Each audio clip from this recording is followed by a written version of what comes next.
Recording in progress.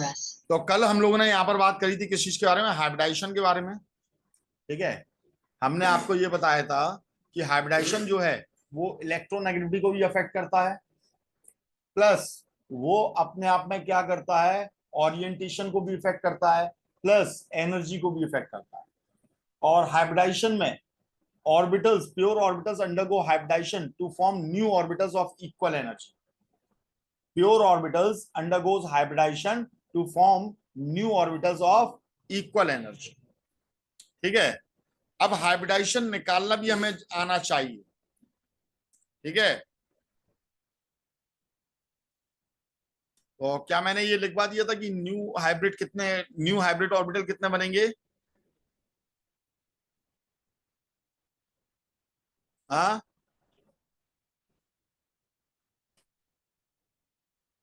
Number ये लिखवा दिया था, number of hybrid orbital formed is equal to number of orbital participating in hybridization.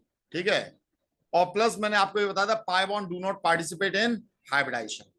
ठीक है, अब देखो बेटा, अगर हमारा सिंपली एक एस और एक पी मिलता है तो हाइब्रिडाइजेशन होता है एसपी।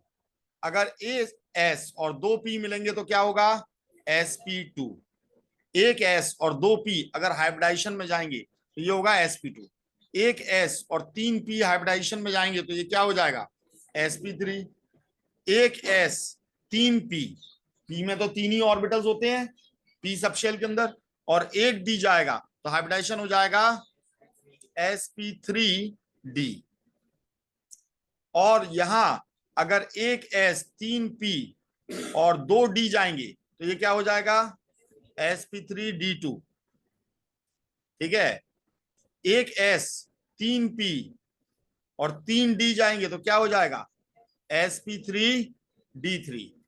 एक एस तीन पी और चार डी जाएंगे तो क्या हो जाएगा बेटा, sp3d4। और ये हाइब्रिडाइजेशन होता ही नहीं है। क्यों, उसका रीजन बता रहा हूं। देखो बेटा, यहां कितने ऑर्बिटल्स लगे, दो। यहां पर कितने ऑर्बिटल्स लगे हैं, तीन। यहां कितने ऑर्बिटल्स लगे हैं, चार। यहां पर कितने आ गए, पांच। यहां कितने आ गए, छह। और यहां कितने आ गए, सात। अब देखो, जो हाइब्रिडाइजेशन है तो जितने हाइब्रिड ऑर्बिटल बनेंगे, ये हाइब्रिड ऑर्बिटल क्या करेंगे, दूसरे के साथ में एक बॉन्ड बनाएंगे कि नहीं। तो ये एक एटम के अंदर ही हाइब्रिडाइजेशन हो रहा है ना, और एक एटम मैक्सिमम कितने एटम्स को अपने साथ में लगा सकता है, गलत।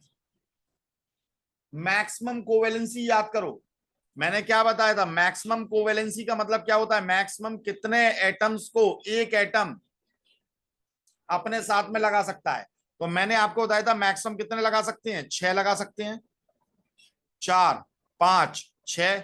और अगर आयोडीन जैसा बड़ा एटम हो तो ये सात लगा सकता है, 1 2 3 4 5 6, और ये 7 आ गया। तो मैक्सिमम कोवेलेंसी कितनी जाती है, 7 जाती है। तो यहां पर सात ही हाइब्रिड ऑर्बिटल तैयार हो सकते हैं, लेकिन ये किसके केस में होंगे, आयोडीन के। और बाकी सबके केस में मैक्सिमम कहां तक जा सकते हैं, 6 तक जा सकते हैं। मैक्सिमम कोवेलेंसी रूल मैंने बताया था आपको इसी में, केमिकल बॉन्डिंग में। ठीक है ना, तो इसीलिए कभी भी कोवेलेंसी 7 के ऊपर नहीं जाएगी तो हाइब्रिडाइजेशन भी 7 के ऊपर नहीं जाएगा। तो यानी अगर आपको अभी ये मालूम चल जाए, क्या मालूम चल जाए, जस्ट सिंपली आपको ये मालूम चल जाए, ये नंबर मालूम चल जाए कि हाइब्रिड ऑर्बिटल कितने लग रहे हैं, तो आप हाइब्रिडाइजेशन बड़े आसानी से बता दोगे। अगर नंबर 2 आएगा तो वो sp हाइब्रिडाइजेशन है, नंबर 3 आएगा तो वो sp2 है, नंबर 4 आएगा तो वो sp3 है। समझ में आ गई ये बात, नहीं आई, क्लियर है। चलिए अब देखिएगा, हाइब्रिडाइजेशन हम निकालते कैसे हैं, इस नंबर को कैसे फाइंड आउट करेंगे, तो हम हाइब्रिडाइजेशन बताएंगे।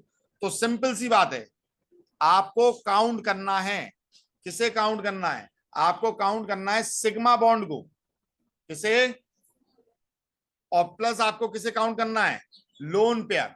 लोन पेयर कितने और सिग्मा बॉन्ड कितने, सिर्फ ये काउंट कर लो। तो ये काउंट करने पर एक नंबर आएगा, यही नंबर हाइब्रिडाइजेशन बताता है। ठीक है, जैसे मैंने ये बोल दिया आपसे CH4, इसमें कार्बन का हाइब्रिडाइजेशन बताइए, तो आपको मालूम है कार्बन के लास्ट ऑर्बिट में कितने इलेक्ट्रॉन होते हैं? 4। तो ये 4 हाइड्रोजन के साथ लगेगा, तो कितने कोवेलेंट बॉन्ड बन रहे हैं यहां पर? 4 कोवेलेंट बॉन्ड बन रहे हैं। क्या कोई लोन पेयर है?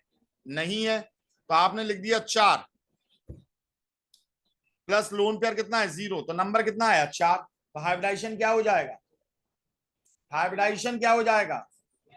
1 S और 3 P। खत्म बात।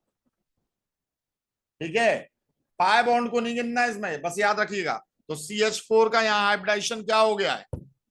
अब मैंने बोल दिया NH3, इसमें नाइट्रोजन का हाइब्रिडाइजेशन बताइए। तो आपने क्या किया? आपने NH3 को यहां बनाया, नाइट्रोजन के एक लोन पेयर होता है और 3 क्या होते हैं? बॉन्ड पेयर होते हैं। 3 हाइड्रोजन को 3 बॉन्ड पेयर से आपने लगा दिया, और एक क्या है? लोन पेयर है। तो यहां क्या हो जाएगा? सिग्मा बॉन्ड कितने हैं? 3 सिग्मा बॉन्ड है। और लोन पेयर कितना है? एक लोन पेयर है।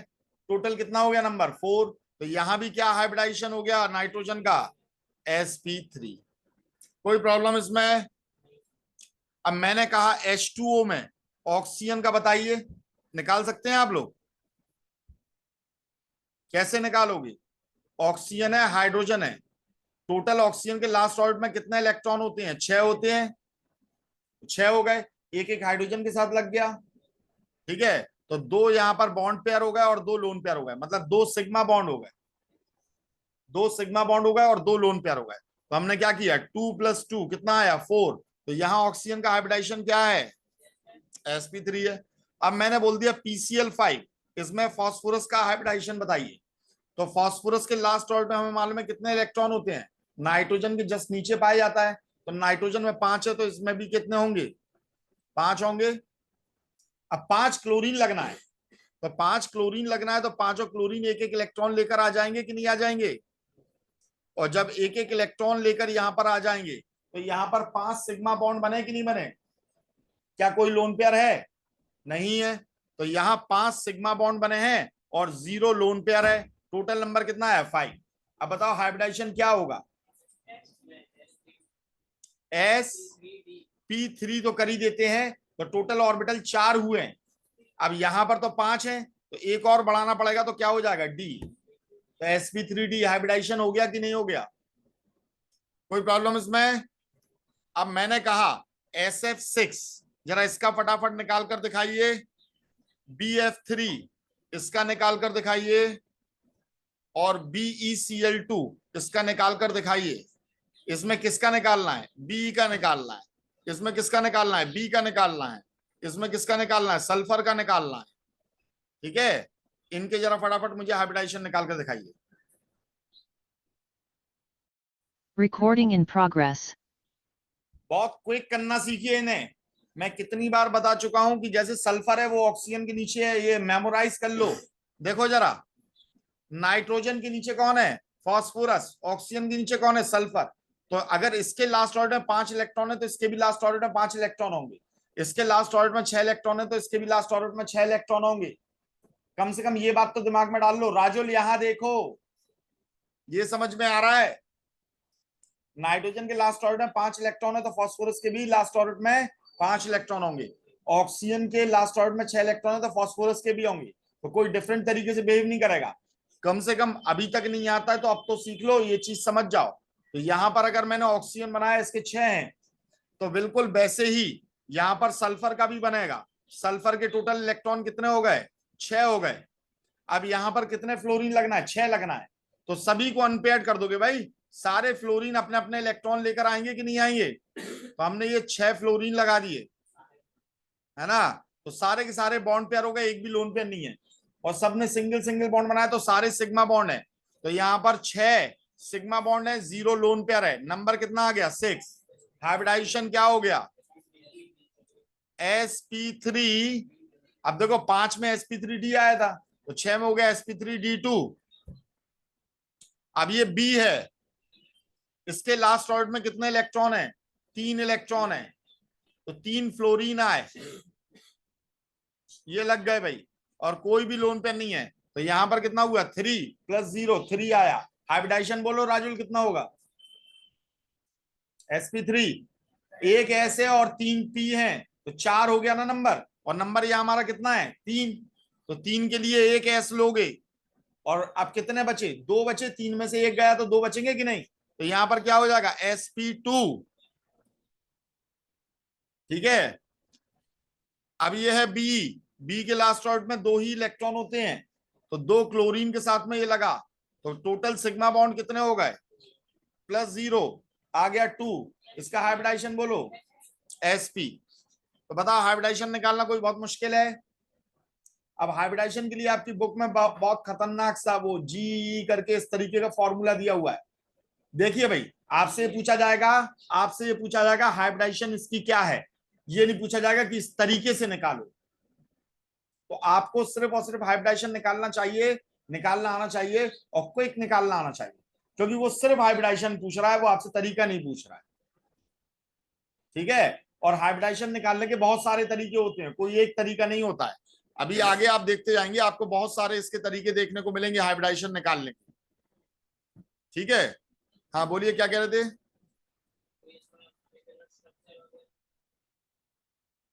एक एक करके देखना बेटा। अब देखिए, trick for hybridization, molecular structure का भी आपने सीखा तो है, मॉलिक्यूल के शेप्स को बनाना, मॉलिक्यूलर ऑर्बिटल थ्योरी बोल रहे हो गया, हाँ वो अभी आगे आएगा। ट्रिक फॉर हाइब्रिडाइजेशन, हाइब्रिडाइजेशन के लिए एक और ट्रिक देखिए, इस ट्रिक को हम कहते हैं वैलेंस इलेक्ट्रॉन सम मेथड। ये भी एक मेथड होता है। इस मेथड में क्या होता है कि आप बैलेंस इलेक्ट्रॉन का सम कर लीजिए, बैलेंस इलेक्ट्रॉन का सम कर लीजिए। बैलेंस इलेक्ट्रॉन का सम मतलब आउटर मोस्ट ऑर्बिट में जितने भी इलेक्ट्रॉन हैं उन सबका सम कर लीजिए। ठीक है, देखिए जैसे फॉर एग्जांपल मैं आपको बताऊं कि हमने ये लिया NH3 और हमें नाइट्रोजन का हाइब्रिडाइजेशन निकालना है, तो नाइट्रोजन के लास्ट ऑर्बिट में कितने इलेक्ट्रॉन आते हैं, तो पहले में 2 और दूसरे में 5 होते हैं, हमें ये 5 से ही मतलब है। हाइड्रोजन, हाइड्रोजन का कितना होता है 1 होता है, और हाइड्रोजन कितने लगे हैं 3 लगे हैं, कितने लगे हैं 3 लगे हैं। तो हम यहां पर क्या करेंगे 5 और 3 कितने हो गए, इन्हें आप जोड़ लीजिए, तो 5 + 1 × 3 = 8। तो ये हो गया बैलेंस इलेक्ट्रॉन सम, इसे हम क्या कहेंगे बैलेंस इलेक्ट्रॉन सम। ठीक है, और अगर ये वैलेंस इलेक्ट्रॉन सम 2 आए या 8 आए, 2 से 8 के बीच में आए, या 8 से कैसा आए कम आए, कैसा आए, या तो 8 तक आए या 8 से कम आए, तो हमेशा इस नंबर को डिवाइड करना कितने से 2 से, कितने से डिवाइड करोगे, और अगर 8 से ग्रेटर आता है ग्रेटर देन 8, ठीक है, और 56 से कम आता है लेस देन 56 या 56 के बराबर आता है, तो आप डिवाइड करोगे इसे 8 से, और अगर 56 से ग्रेटर आता है तो आप इसे डिवाइड करोगे 18 से। अब जो नंबर आएगा वो हाइब्रिडाइजेशन को डिफाइन करेगा। अगर इसका नंबर डिवाइड करने के बाद में 2 आया तो हाइब्रिडाइजेशन क्या होगा sp3 आया, तो sp2 4 आया तो क्या हो जाएगा sp3 5 आया तो क्या हो जाएगा sp3d 6 आया तो sp3d2 7 आया तो sp3d3 8 आया तो आ ही नहीं सकता 8। ठीक है भाई, समझ में आ गई बात? अब देखो भाई यहां पर कितना आया 8 आया ना, तो अब इस 8 को आप कितने से डिवाइड करोगे, ये कौन सी रेंज में आ रहा है 2 की रेंज में आ रहा है, तो 2 4 जा, यहाँ कुछ नहीं बचा, तो देखो ये नंबर क्या आया 4, और 4 आया तो हाइब्रिडाइजेशन क्या हो गया, यहां से चेक कर लो sp3, तो इसका हाइब्रिडाइजेशन हो गया sp3। तो ये भी एक ट्रिक हो गई। अरे हम तो कह रहे किसी को भी लगा लो, मैं तो आपको सभी को सिखा दे रहा हूं यहाँ पर। अब हमने ये ले लिया XeO3, आसान है तो अभी तो नहीं कर पा रहे थे कुछ बच्चे भी ऊपर वाला। ठीक है, Xe के लास्ट ऑर्बिट में हमें मालूम है कितने इलेक्ट्रॉन होते हैं 8, ऑक्सीजन के लास्ट ऑर्बिट में कितने होते हैं 6, और टोटल ऑक्सीजन कितने हैं 3 है, 6 3 जा कितना हो गया 18, 18 और 8 कितना हो गया? 26 है ना। 26 किस रेंज में आएगा? तो ये किस में आएगा? 8। तो आपने ये लिया 8। अब 8 का टेबल पढ़ दो, यहां पर कितना आएगा भाई? 8 3 जा 24, कितना बचा? 2। 2 बचा कि नहीं? अब ये 2 बचा है तो ये 2 किसकी रेंज में आ गया? इसकी भी रेंज देखनी पड़ेगी। ये नहीं है कि अब 8 से डिवाइड करे जा रहे हैं। अब ये 2 की रेंज में आ गया कि नहीं आ गया? क्योंकि 8 तक का 2 की रेंज में आता है। ठीक है, तो अब आपने 2 से डिवाइड कर दिया। 2 1 जा, तो 3 + 1 4 हो गया कि नहीं हो गया? ठीक है, तो हाइब्रिडाइजेशन क्या हो गया? sp3। कोई प्रॉब्लम इसमें? ठीक है, एक और एग्जांपल करते हैं। XeOF2। ठीक है, अब इसका हाइब्रिडाइजेशन निकालेंगे तो 8 होता है, +6 होता है, +7 होता है, इंटू 2 कर दिया। भाई 8 इलेक्ट्रॉन है जेनॉन में, ऑक्सीजन के लास्ट ऑर्बिट में 6 इलेक्ट्रॉन है, एक ही ऑक्सीजन है। फ्लोरीन के लास्ट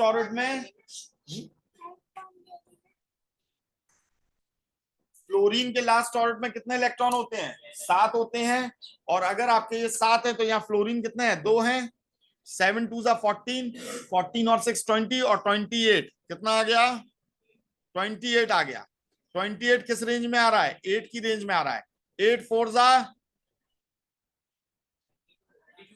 सॉरी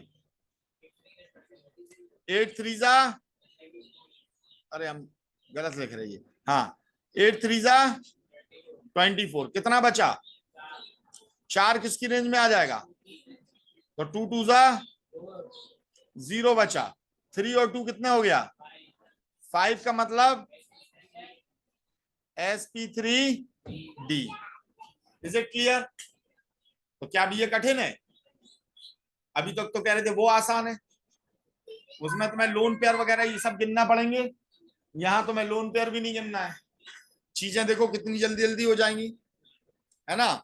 अब इसमें देखो, अगर एक आध बचता है, याद रखिएगा, अगर एक आध नंबर यहां पर बचता है तो उसे आप छोड़ सकते हो। 1 बच रहा है तो आप उसे छोड़ सकते हो, ये नहीं कि 1 बचा तो आप लगे हो 2 से डिवाइड करना। क्योंकि यहां पर देखिए मैंने क्या किया है, मैंने स्टार्टिंग ही 2 से करी है। 2 है या इतना है, ठीक है, रिमाइंडर में उसे आप छोड़ सकते हो। अब ऐसे ही एक और ट्रिक दे रहा हूं, trick to find out lone pair. हालांकि लोन पेयर निकालने का मैंने बहुत अच्छी तरीका बताया था आपको, बताया था कि नहीं? ठीक है, सिंपल बात यह है कि जितने आना है इलेक्ट्रॉन, जो टोटल बैलेंस इलेक्ट्रॉन है उसमें से जितने को, अब जितने आना है ऑक्टेट कंप्लीट करने के लिए तो उतने माइनस कर दो। जैसे ऑक्सीजन के लास्ट ऑर्बिट में कितने इलेक्ट्रॉन है? 6 है। तो अब इसे कितने की जरूरत है? 2 की। तो 2 इलेक्ट्रॉन इसके अंदर आएंगे ना, तो 2 को इसमें से माइनस कर दो, क्या बचा? 4। अब जो बचता है उसे 2 से डिवाइड कर दो, तो 2 से डिवाइड कर दिया तो कितना आया? 2। तो ऑक्सीजन में क्या होता है? 2 लोन पेयर होते हैं। समझ में आ गई बात? चलिए अब इसके लिए ट्रिक भी बता दूं। लोन पेयर आपको फाइंड आउट करना है तो नंबर ऑफ ऑर्बिटल्स देखिए, क्या देखिए? माइनस सराउंडिंग एटम कर दीजिए, सराउंडिंग एटम कर दीजिए। जैसे हमने ये लिया CH3 पॉजिटिव,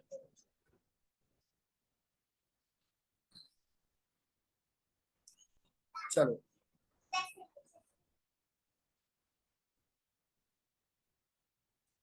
ये समझ में आ गया इतना? ठीक है, तो जितने भी नंबर ऑफ ऑर्बिटल्स हैं उसमें से सराउंडिंग एटम को माइनस कर दीजिए, जितने भी ऑर्बिटल है। जैसे कि सिंपली हम यहीं पर बात करते हैं, किसमें बात करते हैं भैया कि कितने लोन पेयर होंगे? हमने बोल दिया PCl3। क्या बोल दिया? PCl3। तो अब इसमें नंबर ऑफ ऑर्बिटल्स कितने हैं?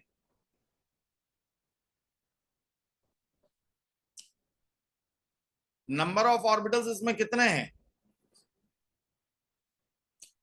सिर्फ फास्फोरस में बात कर रहा हूं।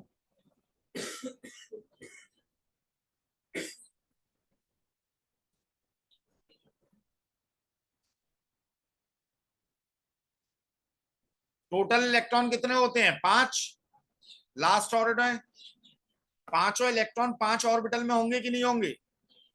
ठीक है, अब 5 में से आपने क्या कर दिया?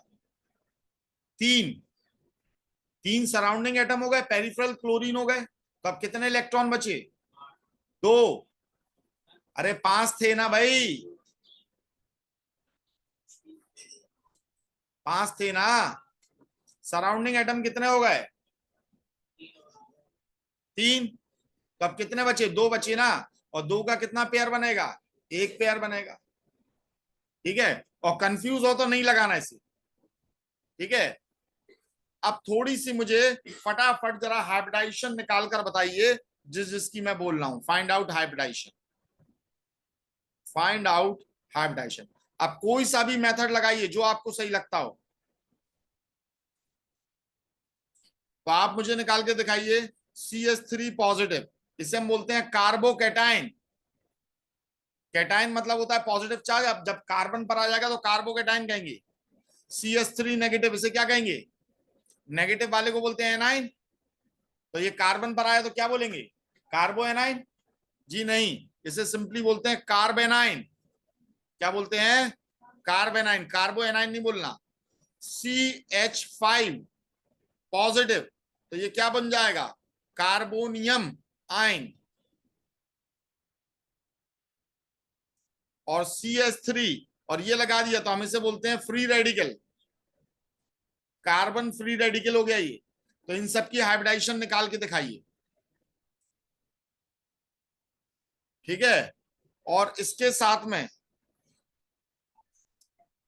और भी हाइब्रिडाइजेशन निकालना है आपको। CO2 HCF4, इसमें जो अंडरलाइंड है उसकी निकालनी है, कार्बन की। इसमें HC की निकालनी है।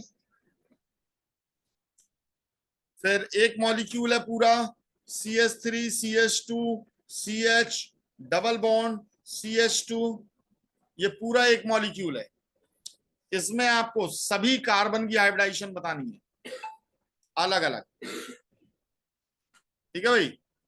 फिर नेक्स्ट आपको निकालना है BF4 नेगेटिव, फिर निकालना है AlCl4 नेगेटिव, फिर H3O पॉजिटिव, फिर I3 नेगेटिव, और फिर PCl6 नेगेटिव। इन सब में हाइब्रिडाइजेशन को निकालना है जो अंडरलाइन है उनकी। ठीक है, चलिए फाइंड आउट करिए। Recording in progress.